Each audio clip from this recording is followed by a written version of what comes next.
Hi UPSC aspirants, welcome back to another session of government schemes.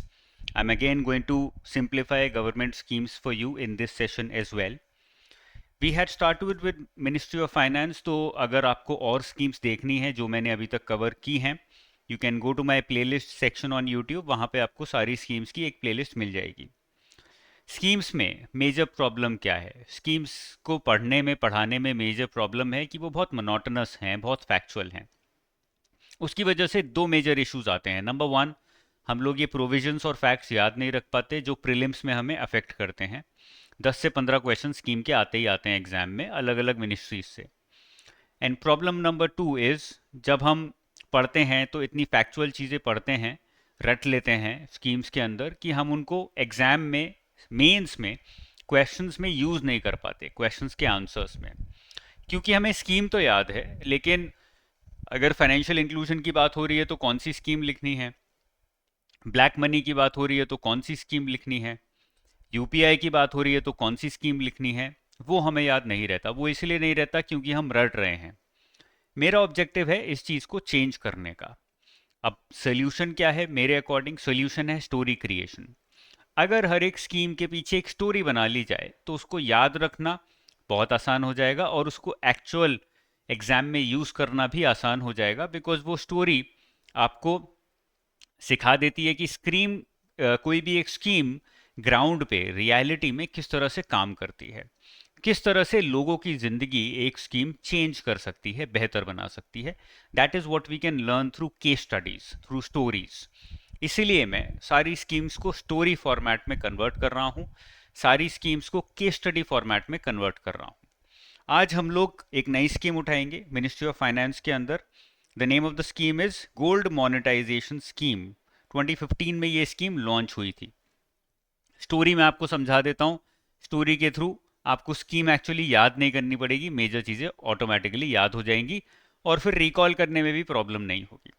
तो story है about एक दादी माँ और राहुल के बारे में, राहुल और उसकी दादी माँ के बारे में. Rahul is a young person, 21 साल का कॉमर्स का स्टूडेंट है जयपुर का, जो कि समर की छुट्टियों में, समर ब्रेक में he goes back home. When he comes back home, his grandmother opens an old wooden truck.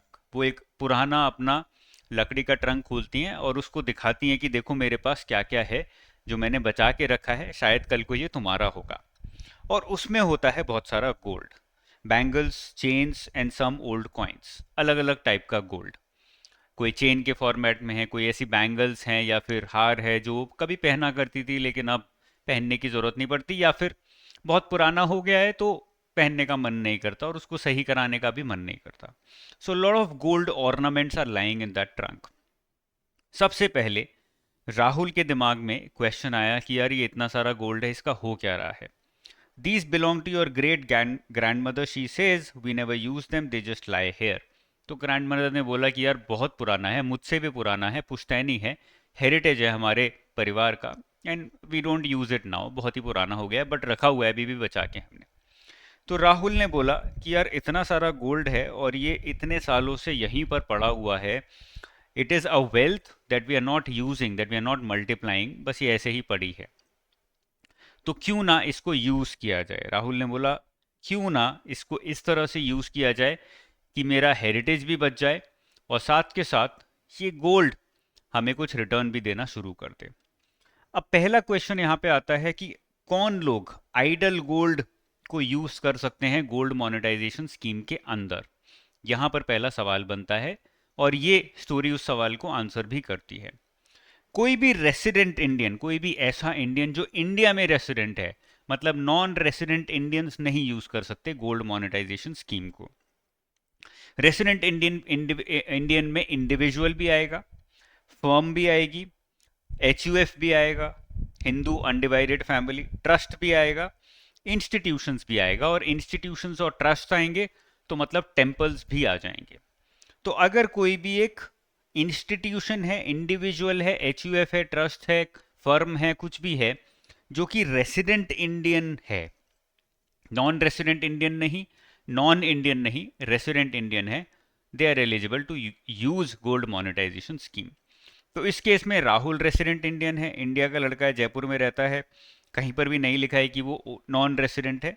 And grand मा is also an Indian resident, तो इनके ऊपर ये एप्लीकेबल है, ये दोनों इसको यूज कर सकते हैं, एलिजिबल हैं। आगे चलते हैं। Rahul started thinking this gold is not helping any one, it's sleeping wealth. तो राहुल के दिमाग में ये आया कि यार कॉमर्स का स्टूडेंट था, शायद गोल्ड मोनेटाइजेशन स्कीम तभी तभी नई नई पड़ी होगी कि यार ये इतना सारा गोल्ड रखा हुआ है, और वो लालच में नहीं सोच रहा, he is thinking about using that wealth that is lying idle. ये सारी वेल्थ खाली पड़ी है, इसको हम यूज कर सकते हैं। एक पॉइंट पे हम अपना हेरिटेज भी बचा सकते हैं, और दूसरे पॉइंट पे हम इस वेल्थ को यूज करके अपनी वेल्थ, न्यू वेल्थ मल्टीप्लाई भी कर सकते हैं, न्यू वेल्थ क्रिएट भी कर सकते हैं। अब वो क्रिएट कैसे होगी? तो next day he goes to his dadi and he talks about this idea of his, कि क्या आइडिया है मेरे दिमाग में, वो उसकी बात करता है।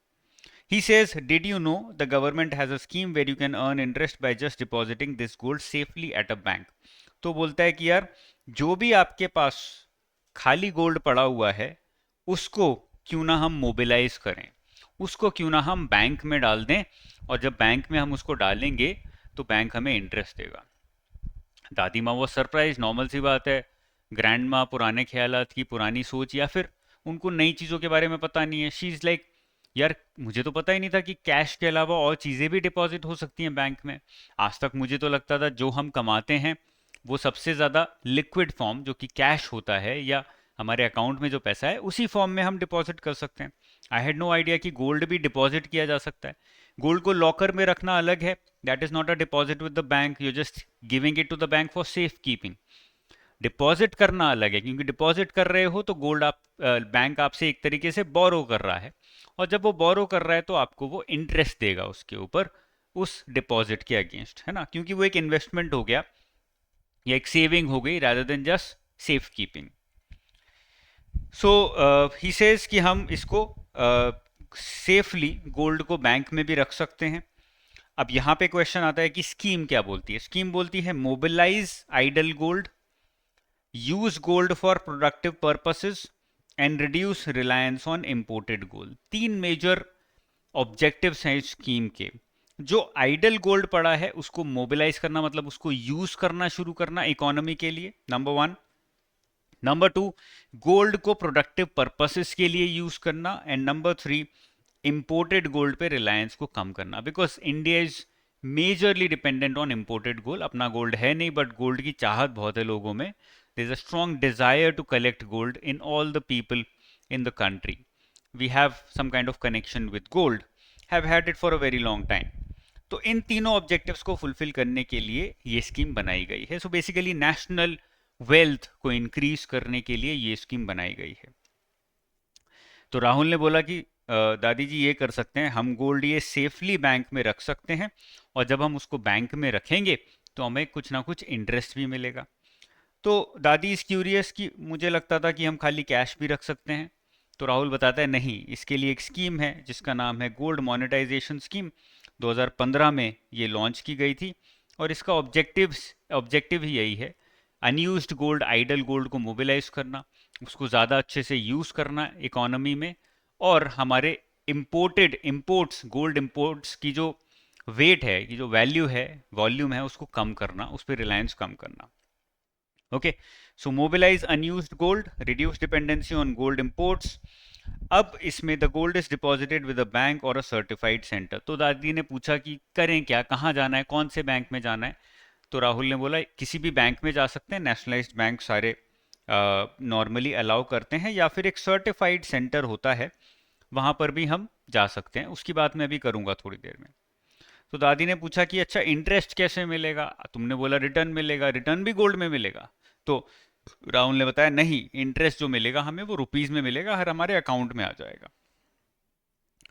तो फिर दादी ने पूछा अच्छा ठीक है, बताओ मुझे क्या क्या ऑप्शन है हमारे पास, कितने साल के लिए मैं इन्वेस्ट कर सकती हूँ, कहाँ इन्वेस्ट कर सकती हूँ, कहाँ जाना पड़ेगा, हम दोनों को मुझे थोड़ा डिटेल में बताओ। तो राहुल ने बताया तीन टाइप के डिपॉजिट होते हैं। एक तो हो गया शॉर्ट टर्म बैंक डिपॉजिट, कम टाइम के लिए, एक मीडियम टर्म गोल्ड डिपॉजिट, और एक लॉन्ग टर्म गोल्ड डिपॉजिट। बहुत सिंपल है, 1 से 3 साल के लिए शॉर्ट टर्म डिपॉजिट, 3 से सॉरी पाँच से 7 साल के लिए मीडियम टर्म डिपॉजिट और 12 से 15 साल के लिए 5 लॉन्ग टर्म डिपॉजिट। इसमें लॉक इन अलग है, 5 साल का है, यहाँ पर लॉक इन 3 साल का है। और यहाँ पर क्योंकि बहुत कम टाइम है शॉर्ट टर्म डिपॉजिट में, तो कोई लॉक इन नहीं है। इंटरेस्ट रेट दादी ने पूछा कितना रेट मिलेगा भाई, ये तो बता दे। तो राहुल ने बोला वो तो हमें बैंक जाके पता लगेगा, बस ये पता है मुझे कि रुपीस में मिलेगा, गोल्ड के फॉर्म में नहीं मिलेगा। अभी के लिए शॉर्ट टर्म बैंक डिपॉजिट अभी भी अवेलेबल है। मीडियम टर्म डिपॉजिट बंद कर दिया गया है, लॉन्ग टर्म डिपॉजिट भी बंद कर दिया गया है फ्रॉम मार्च 26 2025। तो ये दोनों डिपॉजिट्स बंद कर दिए गए हैं, बट शॉर्ट टर्म डिपॉजिट अभी भी अवेलेबल है। और उसमें फ़ायदा ये है कि आप 1 से 3 साल के लिए डिपॉजिट करो, उसके बाद अगर तुम्हें एक्सटेंड करना है फिर से एक बार और डिपॉजिट दिखा दो, तो you can keep extending it multiple times. तो लॉन्ग टर्म ऑप्शन की कोई वैल्यू नहीं है, इसीलिए सरकार ने बंद किया कि यार लोग ये कर नहीं रहे हैं, because people don't want to lock in their gold, कब जरूरत पड़ जाए। तो इसीलिए वो शॉर्ट टर्म डिपॉजिट ही करते हैं, इसीलिए शॉर्ट टर्म को ही रखते हैं, सिंप्लीफाई करते हैं। ओके। अब दादी ने पूछा अच्छा कहाँ जाना है, तुमने कोई टेस्टिंग सेंटर की बात भी करी थी। तो राहुल ने बोला हाँ चलो चलते हैं, let's go to collection and purity testing centre, जहाँ पे उसकी प्योरिटी नापी जाएगी, मेजर करी जाएगी, जिसके बेसिस पे उसकी कुछ वैल्यू निकलेगी, और उसी वैल्यू के बेसिस पे आपको इंटरेस्ट भी मिलेगा। इंटरेस्ट ऐसे रैंडमली तो नहीं मिलेगा, कुछ वैल्यू निकलेगी कि ये सारा गोल्ड लेट्स से 20 लाख का है, तो अब इस 20 लाख पे हम 4% इंटरेस्ट आपको दे पाएंगे, हर महीने हर साल जैसे भी हमें देना है। वो वैल्यूएशन हम collection and purity testing centre, इसके बेसिस पे वो क्रिएट होगी। इस सेंटर पे जाना पड़ेगा। नॉर्मली बैंक्स में डायरेक्टली भी अवेलेबल होता है ये फीचर, बहुत सारे बैंक्स में जो बड़ी ब्रांचेस होती हैं। The gold is now interest earning without being sold. Finally दोनों मिलके इसको एग्जीक्यूट करते हैं और इंटरेस्ट कमाना शुरू करते हैं। तो ultimately the gold remains theirs, Rahul और उसकी ग्रैंडमा का गोल्ड रहता है। It has started earning money and it is also helping the country in nation building, क्योंकि 3 मेजर चीजें मैंने बताई थी आपको: mobilising the gold, mobilising the idle gold, using it for productive purposes, number 2, and lastly जो हमारे import की requirement है गोल्ड की, उसको मिनिमाइज कर देता है गोल्ड मोनेटाइजेशन स्कीम। तो ये पूरी स्टोरी अगर याद रखोगे गोल्ड के अराउंड राहुल और उसकी ग्रैंडमा की, तो कभी भी नहीं भूलोगे कि गोल्ड मोनेटाइजेशन स्कीम में क्या फीचर्स थे और क्या फीचर्स नहीं थे। मेजर फीचर्स मैंने हाईलाइट करके भी आप लोगों को बता दिए हैं। अगर ऐसी और वीडियोस चाहते हो कि मैं सारी स्कीम्स एक एक करके इस तरह से सिंप्लीफाइड फॉर्म में स्टोरी फॉर्मेट में आपको दूं, तो कमेंट सेक्शन में मेंशन करो कि हाँ sir, this is actually a better method to learn schemes and use schemes, and I will keep creating these videos on you for you guys on this platform. Okay, that is all from my side. Keep studying hard. All the best. Bye bye. Jai Hind.